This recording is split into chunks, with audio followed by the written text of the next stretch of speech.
Hey everyone, and welcome again to the Seed Podcast. As always, I'm with my co-host Xian, Hi, and today, as a guest, we have Minseo Jeong, and we have the honor to have him with us because how old are you, Minseo? Actually, I'm 22. he's only 20 years old, like us, and he has already done a lot of things that you can benefit from. We're super excited to have you, Minseo. How are you doing? I'm doing good. How are you? I'm very good as well. I wanted to start the episode by kind of asking you a short description of yourself and your background and what are you doing, like just a brief 30-second description. Cool. My name is Minseo. My parents are Korean. I was born there, but I grew up in five different countries. So I also lived in Singapore, China, Hong Kong, and Vietnam. I started my first company in high school. Was able to get somewhat successful at it. Scaled it to about 600K in revenue, and then built my second business in the crypto space, which I can touch on a little bit later. But now I'm building a company called Atlas. What we're doing is we're building the clearinghouse for private aviation by helping brokers and operators use and leverage our algorithm to help source and fill flights quicker. We're able to expand the market by tapping into some of the latent demand in this space. So super excited to be on here, but yeah, that's what I'm building. So you mentioned that you started your first business in high school. How did you start doing this? In high school usually we have classes, we have a lot of stuff to do. Yeah, what's your personal story about it? So halfway through my senior year in high school, so I graduated during the COVID phase. So it was lockdown. School was virtual. I was home all day, and about halfway through my senior year, me and a couple of my friends started noticing that all these like in-person educational centers started shutting down. And so we were like, you know what the hell? Let's try build a business out of this. We know enough people to be teachers, and we know enough people to become students. Why don't we start hosting online classes in Southeast Asia? So it was really, I never wanted to like build a business in high school. It was just an opportunity that was there, that felt right for me to take advantage of, and I guess that kind of started everything. So that's how it began. Wow, and how big did you scale it? How big was it in the end? So within about 8 months of launch, we managed to scale the business to 600K in annual revenue. And by that point, I was a freshman in college in Korea, and I was like, what the hell am I doing studying business if I'm running my own business? So I ended up dropping out to pursue it full time. Yeah, I mean, okay. How did this business end before we continue with your story? So unfortunately, my co-founders and I, we ended up breaking up, and the business just dissolved, and so had to move on to the next. Okay, okay.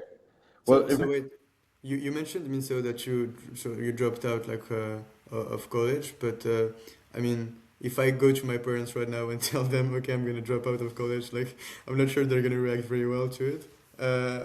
How did you announce your parents that you were dropping out, and how did they take it? So I dropped out and then I told my parents. So I never asked them for permission. I dropped out, took a screenshot of the dropout screen, and then I just messaged it to my parents. And I was like, guess what? I'm not in school anymore. My parents being like pretty traditional tiger parents, like typical Asian parents, like they obviously weren't too happy about it. But I told them like, look, we're at 600K in annual revenue. I'm like only, I don't know, 18 years old. If I'm able to do this, I kind of just want to like do this full time and see how it goes. But at that point, they couldn't do anything about it, right? Like it's not like I can undo dropping out. So I think they were sort of forced to accept it. I don't actually know if they were like truly supportive and truly happy about it, but they ended up just accepting it. And they were like, you know what, this is your life. You can live it the way you want to. wow. And I mean, looking at your story, you dropped out twice, right? So how did this happen? How did you then like enroll again, and then like was there another venture? How did that story continue? Yeah. So we ran my first business for about a year and a half. It was 2022 when the business officially shut down. And I was looking for the next project to work on. So I ended up building a business in the crypto space. It was a pretty unique business in the sense that there were some gambling aspects to it, but we eventually were able to scale that business to about 50 million in assets, until we realized that, what we were doing was not technically legal, but also not technically illegal. So we ran that business for about 8, 9 months and then eventually shut it down. But 2023 was like an extremely, extremely tough year for me. Like the businesses weren't, doing too well, but I also wasn't in school. So I was like, all my friends, all my peers are like studying hard. They're working. They're getting internships. What am I doing? So I went through like a bunch of shit in 2023, but ended up realizing that I just had to lean into what I was good at. So I ended up getting a job as a teacher for about a year and a half because I wanted to build a company in education again. And then after I did that, I talked to my parents, and then my parents actually brought up the fact that I dropped out, and they were like, "Hey, like, what do you think about reapplying to school? Like, if you don't want to study business, you can like apply to a different major." And then I was open to that idea. My only condition was I didn't want to study in Korea. I wanted to study in Europe or in the States. So they're like, "Okay, we could do that." Which is when I applied to UCL to study math. And then I was like, you know what? Math is something that I enjoy studying a lot more than business. I can see myself doing this for a while, and so I enrolled at UCL for a year before finding entrepreneurs first and dropping out again.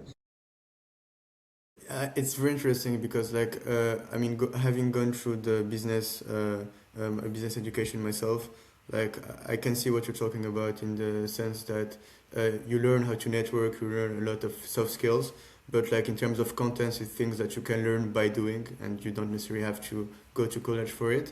But like, this is different because you went and studied mathematics, and I think like mathematics is way harder and way more challenging intellectually. So yeah, so why not just like continuing like studying mathematics and like being challenged? Like why just like dropping out again and like doing something else again? Because like it wasn't pure math. It was economics related math. It was statistics. It was like financial math. And so it was still quite challenging. It was like good fun. But I just really couldn't see myself like committing to academia. And I couldn't see how getting a degree in math and stats would eventually allow me to build a company, right? Like being an investment banker, being a data analyst, being a private equity person, joining a hedge fund has never been like part of my ambitions or my aspirations. So then I started thinking, is getting a degree and going to school, is that the best path for me to become a founder, or was I doing the right thing and should I just start building whatever I can and trying to scale it as fast as I can? Wow. What would you say are like some early learnings? Like, I mean, so you're the second time in college, and you've Mhm. already founded two companies, more than anybody probably at your age. What are like some learnings you had until then, and what does it take to be you with 22 years old, founding so many companies? I think irresponsibility is what it takes to be me. Just like not really having a plan and like not really knowing what the right path is for me is genuinely what brought me here, right? So because I never knew what I was going to do with my life. I just had to experiment with a bunch of different things, like a bunch of different types of businesses, like school in a different country, right? But I think the biggest learning is that as a student is it's extremely difficult to really figure out if founding is the right path for you. I think especially if you're at the university age, you're anywhere from 18 to 25 years old, you probably don't have a concrete idea of what you want to do. And probably the hardest path that you can choose for yourself is being a founder at that age. So the point is, it takes an incredible amount of commitment and effort and just time to actually give founding a shot. And to do that while you're in school is an extremely, extremely difficult task to do, which is why I think I always resorted to dropping out. So the biggest learning is if you know with full conviction that you want to found or want to be a founder someday, then I think it's worth just sitting down and really asking yourself is if academia is the right path for you to become a founder, or if the smartest thing that you can do now is to just, drop everything and commit full time into the founder journey and to see how that goes. I wanted to ask, like, did you manage to raise funds for your like first two ventures? So my first venture, we were profitable from like day one immediately. So we never got venture funding. We eventually looked at getting seed funding for that. And we did have a couple offers from Asian venture capitalist firms, but never ended up taking them because we were cash positive and the business was doing well anyway. For the second business, we started with just angel funding. So never went to the institutions, but for the very, very specific and unique type of business that I was building back then, I reached out to the right people and eventually got about um, $300,000 in just angel funding to get it off the ground. Yeah. You know, most of the students precisely like they think that because of their age, it's hard to get funding and stuff like that. What would be like your greatest advice, and how do you overcome this challenge as a 19 years old or 20 years old student to like actually raise funds and go talk to these people with like this impressive like due diligence and all these papers that they use? Like I think people need to change their mental framework when it comes to this topic. Like being 19, being 20, being 21 years old is probably the greatest advantage that you have because it means that you can take risks without having to risk that much. Imagine you're 28, 29, 30, 30, 31 years old. You have a wife, maybe, you have a family. Imagine like trying to drop everything you're doing then to then become a founder. You're risking and putting way too much on the line. So for students that want to become founders, you're actually in one of the most advantageous positions to found from a risk perspective. The sort of pushback that you get a lot of the times is you're way too young, you don't know how to build a business, you've never built a business before, and you don't have any experience, right? Which is why I think, based off of all the hackathons that I've been to, I see a lot of student founders trying to create education companies, which is also where I started. But like your first company might not be the most successful one, but like there's definitely a path, and the more you do, the more experience you gain. So like now you're kind of in the situation where people are asking for experience, but you don't have any experience, and you're trying to get more experience. The easiest way to do that is to just like, go out there and just like do whatever it takes to make progress in whatever business you're trying to build. And the more you do that, the more you actually start uncovering what it takes to build a business, to scale a business, and to acquire new customers. So that's probably like the best experience that you can have as a student founder is to just like go out there and do shit. Okay. Well, looking at your journey now, we got to your second bachelor degree and you dropped out. Why did you drop out? What happened next? So I was in school, and then I came across this program called Entrepreneurs First, which was inherently quite different from any of the other accelerators that I've come across. So EF, what they do is their thesis is, you know what, stick a bunch of really smart people in one room and see what kind of magic they can come up with. And I quite really like that, right? The application process itself isn't tied to a company or an idea. It's tied to who you are as an individual and what you've done in the past as an individual. So if you're interesting enough and if they find you talented enough, you get the opportunity to spend an entire summer or maybe 2 to 3 months just in a room with people that are a lot smarter than you are. And so I did the program last summer, realized how good of an opportunity it was for me to find a co-founder.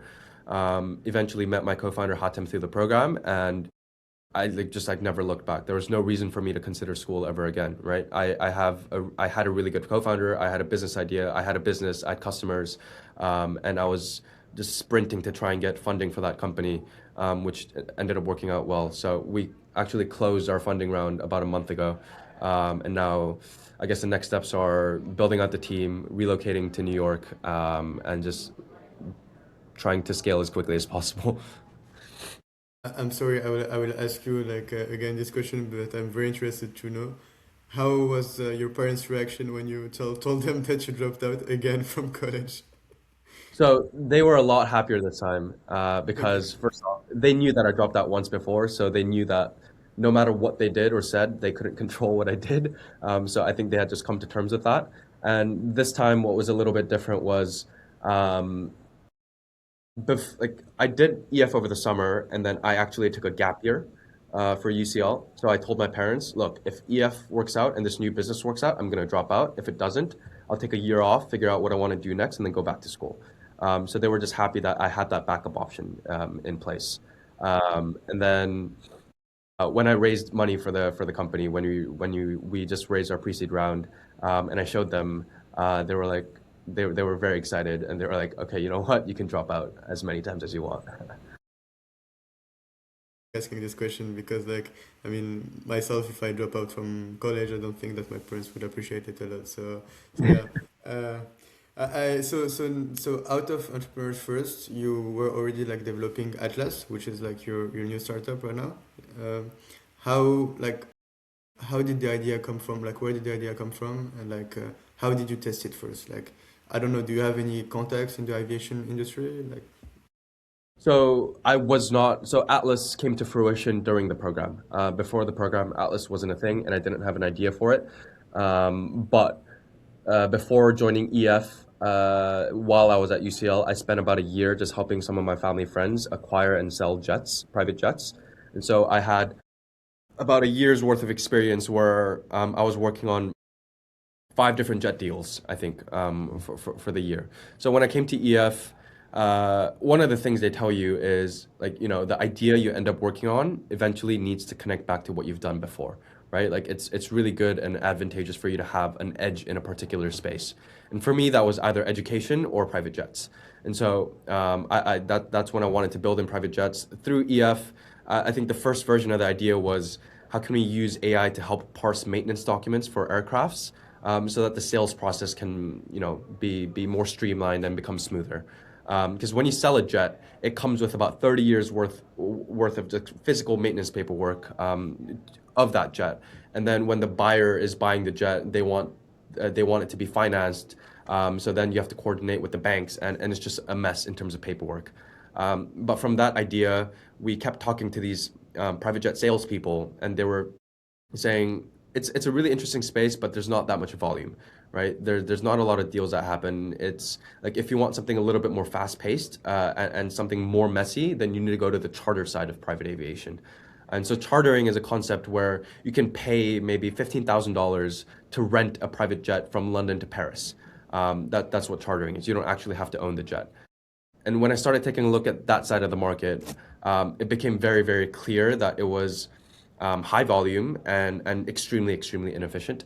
And so then we made that slight pivot from the sales to the charter side. And then we ended up talking to 50 to 100 different private jet brokers and operators to develop the idea even further. So that entire process took about a month and a half of just, reaching out on LinkedIn, trying to message whoever I could, cold emailing people, using my networks to try and get in touch with different people, just trying to do as much customer validation as possible. So yeah, that's kind of what the month and a half process looked like for me. And so, what is the engine behind it? So, I mean, this season in our podcast, we also want to look into AI and how it leverages companies. Um, what is the solution of your company then?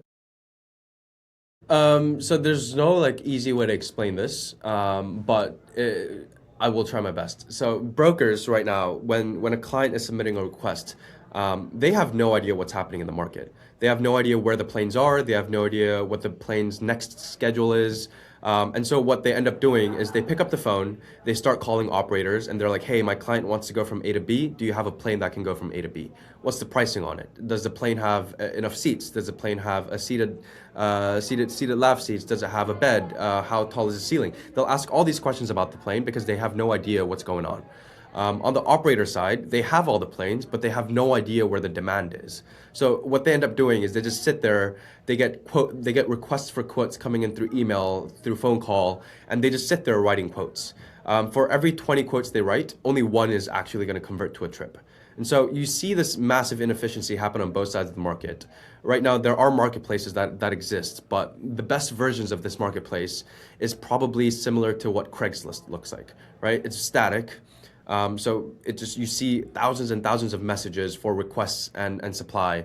And so brokers are forced to just go through that massive list, which is again like super inefficient, and a lot of matches are just lost that way. So what we do is our algorithm plugs directly into the operator's software and plugs directly into the broker software.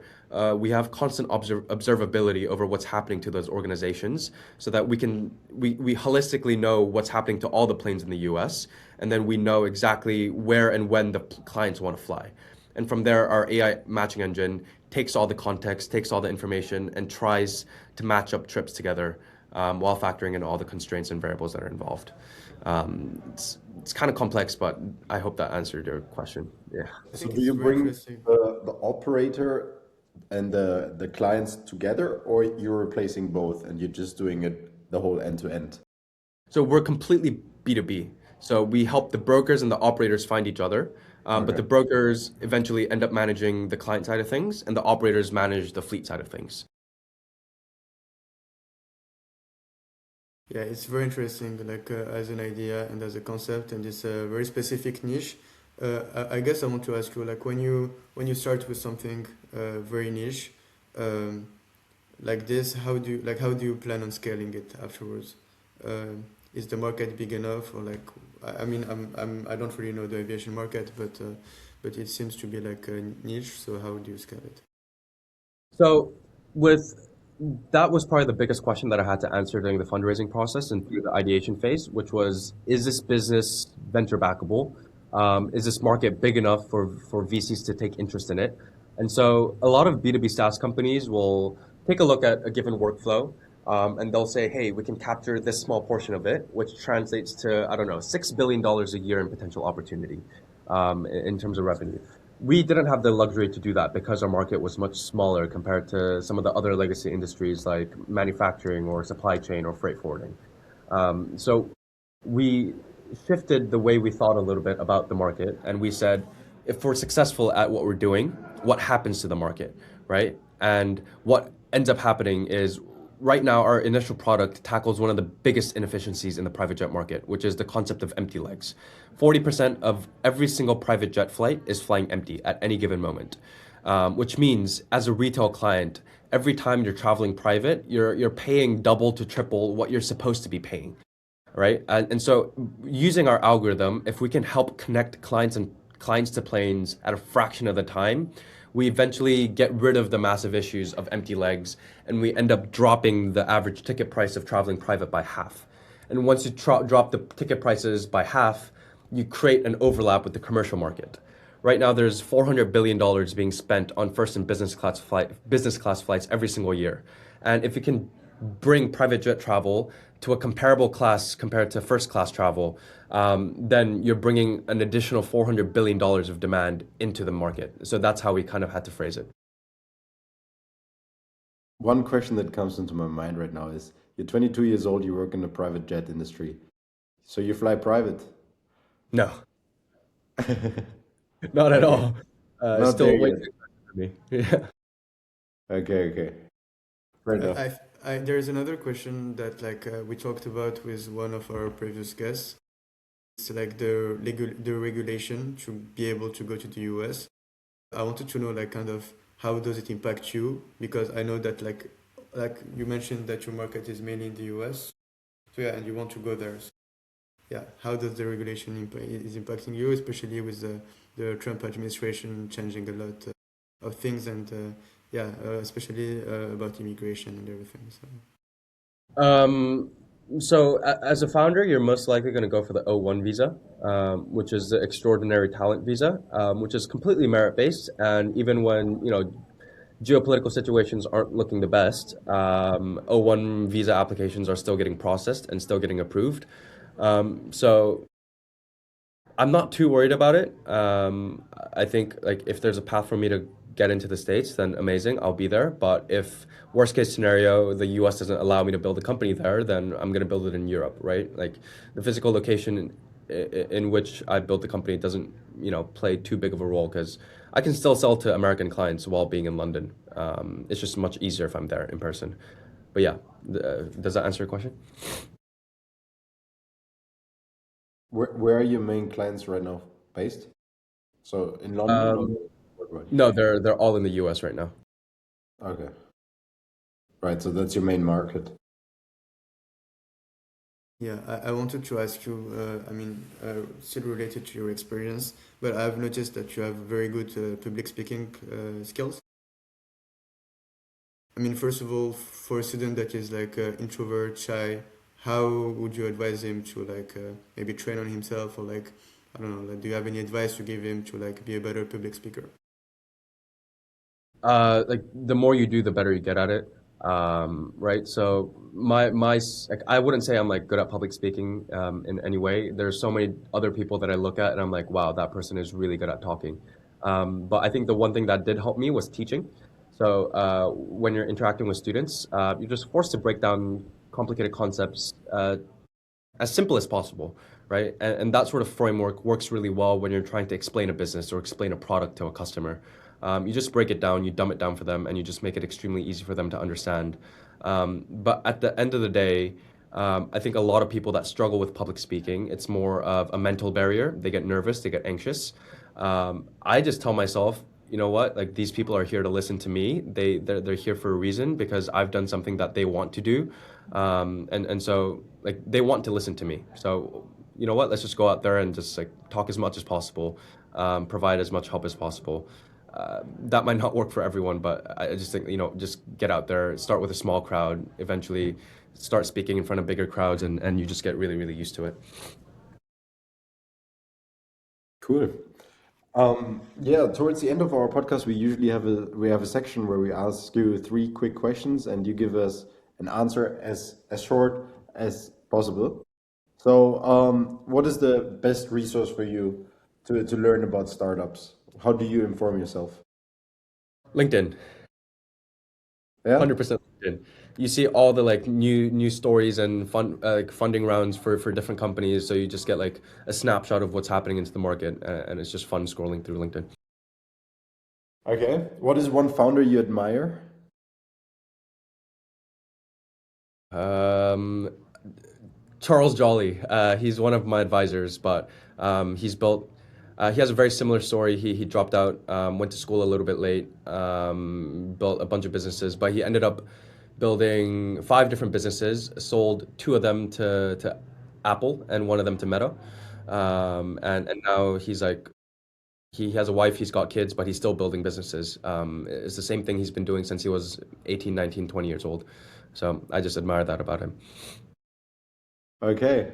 And one last question. I know you dropped out twice, but the main audience from this podcast are students. So, what would you advise a student right now listening to this podcast who want to maybe build their enterprise one day? Like if you know that you want to be a founder and you have an idea that you think is worth pursuing, right? There's no better time than now because if you wait on it for a year, if you wait until you graduate, that idea that could have been really, really good might turn into shit. It might not be relevant anymore. Like startups, the market is always so fluid. I think timing is one of the most important things, right? The why now? Why do you have to build a business now? So if you feel the need to like just go out there and try something and to build a business now, then like and school like, then just drop out. You know, like if you want to be a founder, school isn't going to get you there. Just doing shit is what's going to get you there. So like pull the plug, drop out is my best advice. Well, thank you very much, Minseo, for sharing this amazing advice and yes, for sharing these tips during the podcast. It was a pleasure having you. Thank you very much for those listening to us. You can follow Minseo's journey on his LinkedIn that will be put on our LinkedIn page and on our Spotify and all other podcast medias. And yeah, thank you very much, everyone, and see you in the next episode. Ciao, ciao. Thanks.